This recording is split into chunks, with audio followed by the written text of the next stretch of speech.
Assalamualaikum warahmatullahi wabarakatuh. Selamat pagi anak-anak ibu semuanya. Hari ini kita masuk pembelajaran daring, yang mana judul hari ini kita adalah mengenai mewaspadai ancaman terhadap kedudukan Negara Kesatuan Republik Indonesia.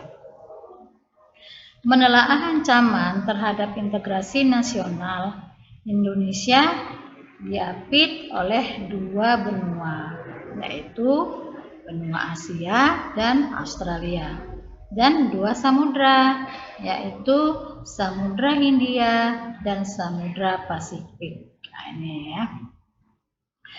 Nah, hal ini menyebabkan posisi Indonesia berada pada posisi silang yang sangat strategis.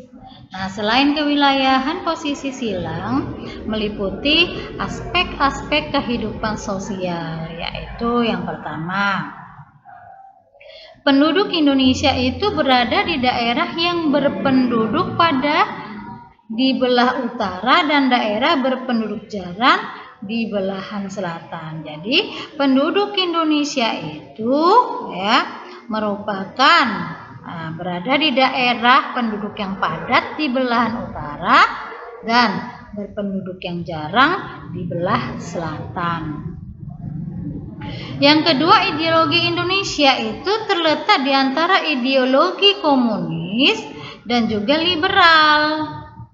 Yang ketiga, demokrasi Pancasila berada di antara demokrasi rakyat di bagian utara atau di daratan Asia bagian utara dan demokrasi liberal di selatan. Nah, ancaman dapat dari luar maupun dapat dari dalam negeri. Nah, ancaman tersebut dapat berupa ancaman militer dan non-militer. Nah, ancaman yang dihadapi bangsa Indonesia berupa yang pertama, ancaman di bidang ideologi. Nah, salah satu ancaman terhadap ideologi Pancasila adalah komunis dan paham lainnya seperti liberal. Kemudian yang kedua, ancaman di bidang politik. Nah, ancaman di bidang politik dapat bersumber dari luar negeri maupun dari dalam negeri juga. Nah, yang ketiga, ancaman di bidang ekonomi. Nah, globalisasi perekonomian di salah satu akan membuka peluang pasar produk dari dalam negeri ke pasar internasional secara kompetitif. Nah, sebaliknya juga membuka peluang masuknya produk-produk global ke dalam pasar domestik. Nah, hal tersebut selain mendapat keuntungan juga menjadi ancaman bagi kedaulatan ekonomi bagi usaha negara. Adapun pengaruh negatif di bidang ekonomi yang mengancam kedaulatan Indonesia adalah yang pertama, Indonesia akan dibanjiri barang-barang dari luar negeri. Hal ini akan mengakibatkan semakin terdesaknya barang-barang lokal, terutama tradisional. Nah, yang kedua, cepat atau lambat perekonomian negara kita akan dikuasai oleh pihak asing.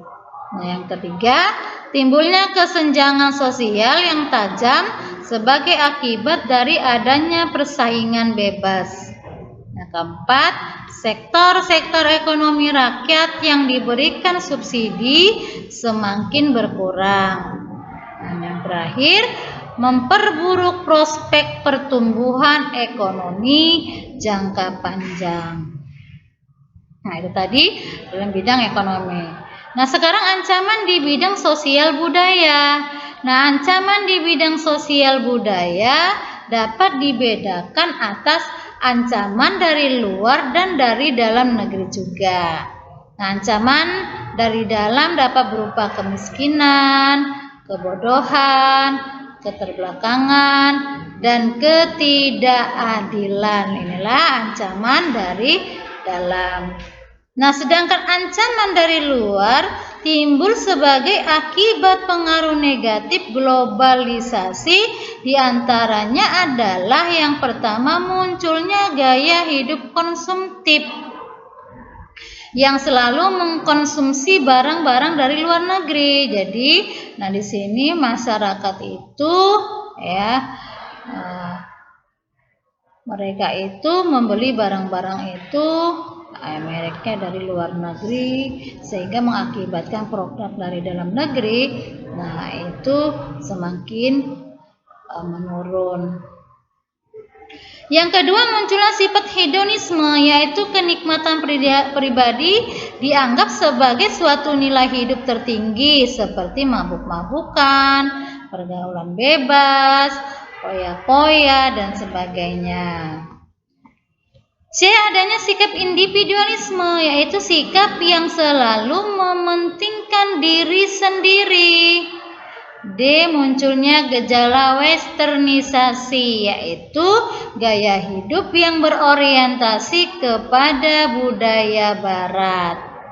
Nah, yang kelima, semakin memudarnya semangat gotong royong, solidarisme, kepedulian, dan kesetiakawanan sosial. Nah, bagian F-nya semakin lunturnya nilai-nilai keagamaan dalam hidup bermasyarakat. Nah, itu yang dikatakan dengan sekulerisme. Nah, sekarang yang kelima, ancaman di bidang pertahanan dan keamanan. Nah, wujud ancaman di bidang pertahanan dan keamanan berupa ancaman militer seperti agresi atau invasi, pelanggaran wilayah, pemberontakan bersenjata, spionase, aksi teror bersenjata, ancaman keamanan di laut dan udara.